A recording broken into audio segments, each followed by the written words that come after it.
लक्ष्मीच्या पावलांनी या मालिकेच्या आजच्या भागामध्ये आपण पाहत आहोत. आता सोहम खूप खुश झालेला असतो आणि त्याचा जो आनंद आहे तो सगळ्यांना इथे सांगत असतो. आणि तेव्हा इथे सोहम एवढा खुश आहे तर अद्वैतला आता सोहमकडून एक वचन घ्यायचं असतं आणि तो म्हणत असतो, सोहम आता तू एवढा आनंदात आहेस, पण मध्यंतरी मधल्या काळामध्ये तू खूप वेगळा आणि विचित्र वागला होतास, दारू पिऊन यायचास. मग आता ह्या आनंदाच्या क्षणाला मला एक वचन दे, आजपासून तू इथे दारू हात सुद्धा लावणार नाहीयेस. तेव्हा सोहम म्हणत असतो, अरे दादा, इथे तू माझ्यासाठी सगळ्या काही गोष्टी करत आलेला आहेस, मी नाही काहीच करणार. पण अद्वैत म्हणत असतो, नाही, तू मला वचन द्यायचं आहेस, जोपर्यंत तू वचन देत नाहीस तोपर्यंत मला हे सगळं खरं वाटणार नाही.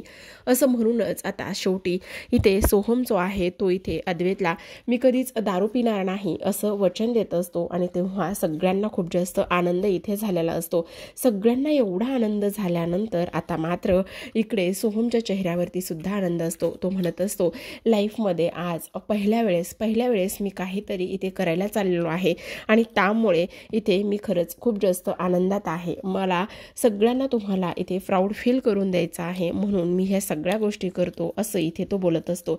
आता ह्या सगळ्या गोष्टी इथे तो बोलल्यानंतर, दादा तू नको काळजी करू, मी तुझ्या विश्वासाला कधीच तडा जाऊ देणार नाही आणि तू म्हणशील तसंच सगळं काही इथे मी करेल असं इथे आता सोहम अद्वैतला म्हणत असतो.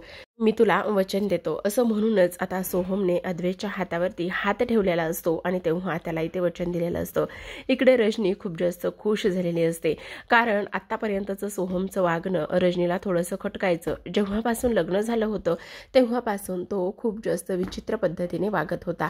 आता लगेचच अद्वैत म्हणत असतो, चला मग आता हे छोटंसं जो आनंद आहे तो सेलिब्रेशन करायला नको का. असं म्हणून सगळेजण आता डायनिंग टेबलवरती अद्वैतनी जी कॉफी बनवलेली असते ती कॉफी घेत असतात आणि कॉफी पित असतात आणि आनंद साजरा करत असतात. इकडे आता रोहिणीला खूप मोठा धक्का बसलेला असतो. रोहिणीला ह्या सगळ्या गोष्टी अजिबात मान्य नसतात, कारण तिचा मुलगा जो आहे तो ह्या लोकांनी जेलमध्ये पाठवला होता. आता तो इथे घरी आला होता आणि घरी येऊन सुद्धा आता त्याला कोणीच फारसं नीट काही बोललं नव्हतं आणि फारसं नीट काही न बोलल्यामुळे ह्या सगळ्या गोष्टीच्या आहेत त्या तिच्या मनामध्ये तशाच घर करून होत्या. सगळेजण चेअर करूनच कॉफीचा आनंद घेत असतात आणि छान छोटंसं सेलिब्रेशन इथे करत असतात. इकडे सगळेजण आनंदात असतात. सोहम सुद्धा खूप खुश असतो. तेवढ्यातच आता रोहिणी अनामिकाला बाजूला घेते आणि रोहिणी अनामिकाला बाजूला घेतल्यानंतर आता इकडे ती म्हणत असते की ह्यांचा जो चेहऱ्यावरचा आनंद आहे तो मला अजिबातच पाहत नाही, मला बघवत नाही. तर इकडे आता लगेचच रजनी म्हणत असते, पण खरं सांगू का अद्वैत, हे सगळं तुझ्यामुळे शक्य झालेलं आहे, पण कॉफी तर एकच नंबर झालेली आहे. असं म्हणता क्षणी खरं पाहायला गेलं तर कॉफीचा पहिला घोट घेतला, पहिला सिप घेतला की लगेचच कलाच्या कॉफीची आठवण आली. कला तर एक नंबरच कॉफी बनवते, म्हणजे अधूनमधून कला जर आता इथे कॉन्फरन्ससाठी बाहेर गेली तर चालेल ना. त्यावर लगेचच अद्वैत म्हणत असतो, नाही नाही, कसं चालणार आहे, म्हणजे इथे ऑफिसमध्ये सुद्धा किती कामं पेंडिंग असतात, त्यामुळे ती अशी तिकडे दौऱ्यावर गेली किंवा कॉन्फरन्सला गेली तर कसं चालेल, इथली कामं कोण करणार आहे. आता इकडे रजनी म्हणत असते, ते कळतंय कामं काय कोणाचं अडतंय ते सगळं काही कळतंय. असं म्हणूनच अद्वैतला मुद्दाम ती आता इथे चिडवण्याचं काम करते. आता इकडे रोहिणी आणि रजनी बोलत असतात. रोहिणी म्हणते, मला हे सगळं काही बघवत नाहीये, आत्ताच्या आत्ता काहीतरी करायचं आहेस, जेणेकरून ह्यांच्या सगळ्या आनंदावर इथे आता विरजण पडणार आहे. तू काहीतरी कर, काही जरी झालं ना तरी सुद्धा त्या सोहमला ह्या सगळ्या गोष्टीचा आनंद घेऊ नकोस आणि सोहममुळे ही लोक सगळी आनंदात आहेत हे मला अजिबात पाहवत नाही. जा पटकन आणि जाऊन काहीतरी कर. असं इथे आता जी रोहिणी आहे ती इथे अनामिकाला सांगत असते.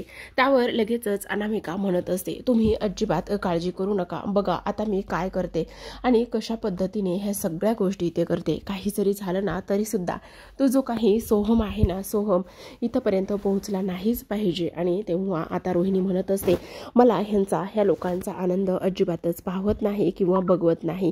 काही जरी झालं ना तर तू आत्ताच्या आत्ता ह्या लोकांना इथे ह्या सगळ्या आनंदावर इथे विरजण पाडायचं आहेस असं इथे रोहिणीने सांगितल्यामुळे आता लगेचच इकडे जी काही अनामिका आहे, अनामिका सोहमकडे जाते आणि सोहमला म्हणत असते, सोहम मला तुझ्याशी खूप इम्पॉर्टंट गोष्टीवरती बोलायचं आहे, प्लीज जरा तू माझ्यासोबत येतोयस का. पण इकडे आता लगेचच इकडे सोहम म्हणत असतो, अगं आता ह्या वेळेला काय बोलायचं आहे. पण तरी सुद्धा आता इकडे अनामिका काही शांत बसत नाही. तेव्हा इथे आता ती म्हणत असते, मी सांगितले ना की मला इथे आता तुझ्याशी बोलायचं आहे म्हणून, प्लीज चल ना तू, असं म्हणूनच आता इकडे ती तिला दुसऱ्या बाजूला घेऊन जाते. आणि ती तिला दुसऱ्या बाजूला घेऊन गेल्यानंतर इकडे आता लगेचच ते किचनमध्ये निघून जातात. आणि किचनमध्ये निघून गेल्यानंतर ही लोक अशी किचनमध्ये का बरं गेली असतील असा प्रश्न इतरांना पडलेला असतो. पण तेवढ्यातच अनामिका म्हणत असते, सोहम मला तुला अंधारात ठेवायचं नाहीये.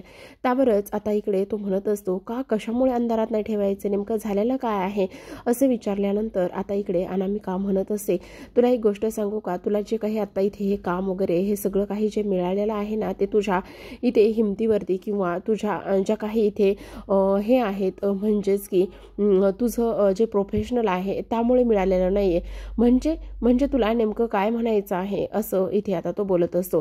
त्यावर लगेचच आता अनामिका म्हणत असते, हो मी जे काही सांगत आहे ते अगदीच बरोबर आहे. म्हणजे मला एक गोष्ट सांग, हे सगळं तू आतापर्यंत कुठेच काम केलं नव्हतंस आणि आतापर्यंत तू कुठेच काम केलेलं नसून सुद्धा एवढ्या पटकन तू कसं काय व्हायरल झालास आणि त्या लोकांनी तुझं काम ना पाहिलं नाही ना आणखी काही गोष्टी इथे केलेल्या आहेत, काहीही न करता इथे तुझ्या कामाबद्दल त्यांना कसं कळलं आणि एवढ्या लवकर रातोरातच एवढ्या व्ह्यूज आणि एवढे कमेंट्स कसे काय आले. अरे सोहम, हे सगळं विकत घेता येतं. तुला सांगू का, जे काही इथे आर्ट गॅलरीमध्ये तू इथे तुला तिथून काम मिळालेलं आहे किंवा जी ऑफर मिळालेली आहे ती फक्त आणि फक्त अद्वैत दादामुळे मिळालेली आहे. त्यांनी तुझ्याकरिता इथे शब्द टाकला आणि त्यांनी तुझ्याकरिता इथे शब्द टाकल्यामुळे ह्या सगळ्या काही ज्या गोष्टी आहेत त्या ह्या पद्धतीने झालेल्या आहेत. सगळ्या गोष्टी तू तुझ्या बलबुत्यावर किंवा तुझ्या इथे कॉन्फिडन्सवर अजिबातच इथे केलेला नाहीयेस असं सुद्धा आता इथे जी अनामिका हे सगळं सोहमला सांगत असते. आता अनामिकाने ह्या सगळ्या गोष्टी इथे सोहमला सांगितल्यानंतर आता सोहमला अजूनच राग येत असतो. राग आल्यानंतर आता तो खूप चिडचिड करत असतो. इकडे अद्वैत म्हणत असतो, ठीक आहे मी ना आता येतो, माझं थोडंसं काम आहे ते काम आटपून मी इथे येतो असं म्हणून अद्वैत जात असतो. तेवढ्यातच आता किचनमधून सोहम येत असतो. अद्वैतचा आणि इथे सोहमचा एकमेकांना धक्का लागतो आणि दोघांचा एकमेकांना धक्का लागल्यानंतर त्याची जी काही कॉफी आहे ती इथे सांडता राहिलेली असते. पण इथे मात्र जो सोहम आहे तो मात्र इथे काहीच बोललेला नसतो, ना सॉरी बोललेला असतो ना काही बोललेला असतो. इकडे आता अद्वैत विचार करत असतो, हा सोहम जो आहे तो आतापर्यंत छोट्या छोट्या गोष्टीला इथे नेहमी सॉरी बोलत आलेला आहे, पण आज हा मला सॉरी का बोलत नाहीये आणि काय झालेलं आहे, काय अनामिका काय झालेलं आहे. त्यावर लगेचच अनामिका मुद्दामूनच म्हणत असते की नाही मला नाही माहिती काय झालेलं आहे. तर असं म्हटल्यानंतर आता इकडे मात्र जो सोहम आहे तो रागानेच तिथून निघून जातो. तो रागाने तिथून निघून गेल्यानंतर इकडे मात्र जी अनामिका आहे अनामिकाला आता खूप जास्त आनंद झालेला असतो की तिने टाकलेला जो काही इथे निशाणा आहे तो अगदीच बरोबर लागलेला असतो. त्यामुळे तिला इथे प्रचंड आनंद झालेला असतो. आता इकडे आता दुसऱ्या बाजूला जो अद्वैत आहे त्याच्या हातामध्ये तशीच कॉफी असते आणि तो कॉफी घेऊनच इथे आता सरोजच्या खोलीमध्ये येतो. सरोजच्या खोलीमध्ये आल्यानंतर सरोज मात्र त्याला म्हणत असते, अरे काय झालेलं आहे. काही नाही आई, ही जी काही कॉफी आहे ना तू इथे हे केली होतीस, म्हणजेच बघ ना तू ही कॉफी तशीच ठेवून आली होतीस, म्हटलं थंड होईल आणि थंड झालेली कॉफी इथे तुला आवडत नाही आणि म्हणूनच मी इथे आलेलो आहे असं इथे तो बोलत असतो. अच्छा आई, त्यावरती म्हणत असते, अरे पण ठीक आहे ना, अंजू वगैरे कोणीतरी घेऊन आले असते, तू कशाला यायचेस. नाही आई, मला तुझ्याशी थोडंसं बोलायचं सुद्धा होतं, बोलू का. त्यावर लगेचच आता इकडे ती म्हणत असते, अरे हां बोल ना, काय झालेलं आहे. त्यावर लगेचच आता अद्वैत म्हणत असतो, आई खरं तर मला तुला खरेविषयी बोलायचं आहे. त्यावर लगेचच आता इकडे ती म्हणत असते, अरे हां बरं झालं आठवण केलीस, तिचा काही फोन वगैरे आला होता का रे, तिची कॉन्फरन्स वगैरे कशी चालू आहे, काही बोलली का ती. त्यावर लगेचच अद्वैत म्हणत असतो, हो तिचा फोन आत्ताच येऊन गेलेला आहे आणि छान कॉन्फरन्स वगैरे सगळं काही सुरू आहे. त्यावर लगेचच आता सगळ्या गोष्टी कलाबद्दल सरोजने विचारल्यानंतर अद्वैतला थोडंसं भरून आलेलं असतो. तो इथे म्हणत असतो, आई मला तुला खरेबद्दलच बोलायचं आहे. हां बोल ना, का काय झालेलं आहे. तुला एक गोष्ट सांगू का, तू आत्ता इथे खरेबद्दल चौकशी केलेली आहेस म्हणून मला तुला काही गोष्टी इथे विचारायच्या आहेत. खरं सांगू का, जेव्हापासून खरे इथे कॉन्फरन्सला गेली ना तेव्हापासून माझ्या मनामध्ये खूप काही प्रश्न आहेत. मी इथे ह्या सगळ्या गोष्टी आबांशी सुद्धा डिस्कस केलेल्या आहेत, पण मला तुझ्या आणि बाबांच्या संसाराबद्दल इथे थोडंसं जाणून घ्यायचं आहे आणि म्हणून मी इथे तुझ्याकडे आलेलो आहे. इकडे आता लगेचच अनामिका जी आहे ती अनामिका इथे रोहिणीच्या खोलीमध्ये येते आणि रोहिणीच्या खोलीमध्ये आल्यानंतर ती म्हणत असते, रोहिणी मॅडम तुम्ही सांगितलं त्या पद्धतीने मी सगळं काही केलेलं आहे. आता बघा कसा तमाशा होतोय. आणि हा जो काही सोहम इथे स्वतःला म्हणत आहे ना की मी स्वतःच्या पायावर उभा राहिलेलो आहे, तर बघा आता इथे वचन दिलेल्या अद्वैतला आता कसा धमाका पाहायला मिळतोय असं इथे ती बोलते. आणि लगेचच तिचा जो मित्र आहे निलेश त्याला फोन करत असते. आणि त्याला फोन केल्यानंतर ती इथे म्हणत असते, आता जो सोहम आहे तो इकडे तुझ्याकडे येईल आणि तुझ्याकडे आल्यानंतर तुला काय करायचं आहे हे सगळं काही माहिती आहे. तर इकडे आता अद्वैतने विचारलेला प्रश्न असतो तो म्हणजेच की तुझा आणि बाबाचा संसार कसा होता आणि त्याचबद्दल मला थोडंसं त्याबद्दल इथे जाणून घ्यायचं आहे. आणि तेव्हा हे सगळं काही अद्वैतने विचारल्यानंतर खरं तर रोज आणि त्याचबरोबर त्याच्या बाबाचा संसार फार काही टिकलेला नसतो किंवा इथे त्यांचा संसार आत्ता तरी व्यवस्थित सुरळीत नसतो. तरीसुद्धा अद्वैतच्या मनामध्ये हे सगळे काही प्रश्न आलेले असतात. आणि हे सगळे प्रश्न आल्यानंतर तो आता हे सगळं इथे सरोजला विचारत असतो. तेव्हा इथे आता सरोज म्हणत असते, तुला एक गोष्ट सांगू का, खरं तर नव्याचे 9 दिवस असतात. इथे सुरुवातीला तुझ्या बाबांचं आणि माझं नातं खूप छान होतं. एकमेकांबद्दल बोलणं ह्या सगळ्या गोष्टी खूप छान होत्या. पण जसा वेळ निघून गेला तसं मात्र आमच्या नात्यामध्ये दुरावा येऊ लागला. त्याचबरोबर कामाचा व्याप आणि त्याचबरोबर इतर सगळ्या गोष्टी पाहिल्यानंतर असं वाटायचं की नाही, हे सगळं असं नसायला हवं होतं असं वाटायचं. सुरुवातीला नात्याची ओढ असते, पण एकदा का नातं जुनं झालं की नाही, त्या सगळ्या गोष्टी अजिबात इथे होत नाहीत असं आता इथे ती त्याला सगळं काही सांगत असते. त्यावर सरोज म्हणत असते, मला आणखी सुद्धा सगळं काही आठवत आहे. म्हणजे बघ ना, इथे एकदा मी ताफाने फणफणत होते आणि ताफाने फणफणत असल्यानंतर इथे तुझ्या बाबांनी साधं माझ्याकडे एकदा नजर फिरवून सुद्धा किंवा डोकं वर करून सुद्धा पाहिलं नाहीये. सकाळी लवकर जाणं, संध्याकाळी घरी उशिरा येणं, त्याचबरोबर बिझनेसचा ताण तणाव ह्या सगळ्या गोष्टी इथे मी माझ्या नजरेने पाहिलेल्या आहेत. त्यामुळे नातं हे सुरुवातीला खूप चांगलं असतं, पण एकदा का नात्यामध्ये थोडासा वेळ गेला की संवाद हा बंद होतो. आणि एकदा का संवाद हा बंद झाला की मग बऱ्याच गोष्टी इथे डिफिकल्ट होऊन जातात. असं सुद्धा आता इथे जी सरोज आहे, सरोजने ह्या सगळ्या गोष्टी इथे अद्वैतला सांगितलेल्या असतात.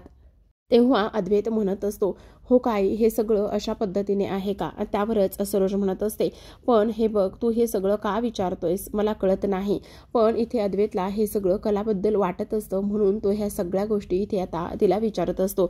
आता इकडे जेव्हा सरोज हे सगळं सांगते आणि अद्वैत तिथून निघून जायला प्रयत्न करत असतो, तेव्हा त्याच्या मनामध्ये विचार येतो की हे सगळं काही जी खरे आहे, खरेच्या मध्ये आणि माझ्यामध्ये सुद्धा नंतर हळूहळू हा जो काही संवाद आहे तो इथे बंद होऊ शकतो का, मला कळत नाही. म्हणजे खरे आणि त्याचबरोबर माझं नातं सुद्धा अशा पद्धतीने इथे वेगळ्या वळणावर जाऊ शकतं का, असा अद्वैतच्या मनामध्ये विचार आलेला असतो. इकडे आता संगीता तिची कामं करत असते आणि तेव्हा तिच्या मोबाईलवरती एक मेसेज शो होत असतो आणि नोटिफिकेशन आल्यामुळे लगेचच आता इथे कलाने काही मोदकाचे फोटो पाठवलेले असतात. आणि तेव्हा एक त्याबरोबर व्हॉइस नोट सुद्धा असते. आणि व्हॉइस नोट पाहिल्यानंतर त्या व्हॉइस नोटमध्ये असं असतं की अगं आई, मी सुद्धा इथे दिल्लीमध्ये कॉन्फरन्स अटेंड करताच छान इथे आता मोदक वगैरे उकडीचे खाल्लेले आहेत. पण सगळ्यात महत्त्वाची एक गोष्ट सांगू का ग आई, की तुझ्या हातच्या ज्या मोदकाची चव आहे ना, ती मात्र इथे ह्या कुठल्याच मोदकाला मिळालेली नाहीये बघ. आणि मी तुला खूप जास्त मिस करते, असं सुद्धा आता इथे ती बोलत असते. तेव्हा मात्र इथे आता संगीताला खूपच भरून आलेलं असतं. ती म्हणत असते, माझी कली कधी येईल एकदा आणि कधी मी तिला एकदा येऊन भेटते पाहते असं झालेलं आहे. कले, तू नको काळजी करूस, तू आली ना, मी असे एवढे मोदक बनवेल ना की विचारू नको, असं आता इथे जी संगीता आहे ती इथे बोलत असते. आणि संगीताने ह्या सगळ्या गोष्टी बोलल्यानंतर दिनकरराव तिला समजवत असतात. ते म्हणत असतात, अगं काय चाललंय संगे तुझं, हे आता रडायचं काय बघ, ती तिकडे कामासाठी गेलेली आहे ना, ती का थोडी फिरायला गेलेली आहे. आणि एकदा का ती आली ना तर तुला काय करायचं आहे ना ते सगळं काही कर बघ तू, असं म्हणूनच आता तिला इथे कलाची खूप जास्त आठवण येत असते. इकडे संगीता रडत असते. ती म्हणत असते, नाही, मी आत्ताच्या आत्ता कलेला इथे फोन करते.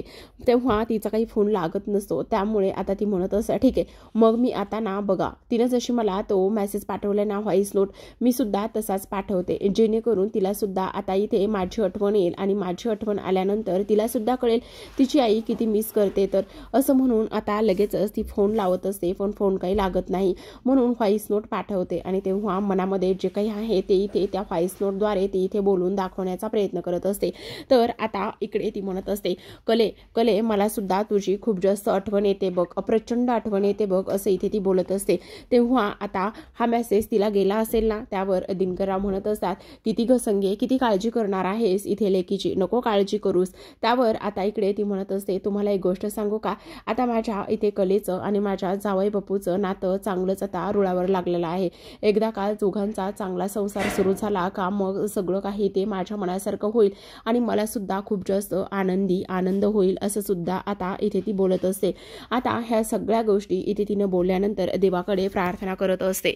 आता इथे किचनमध्ये अंजू असते. आज सोहमचा इथे इंटरव्ह्यू द्यायला गेल्यानंतर त्याचा पहिलाच दिवस असतो आणि पहिलाच दिवस असल्या कारणाने रजनीची खूप जास्त धावपळ सुरू असते.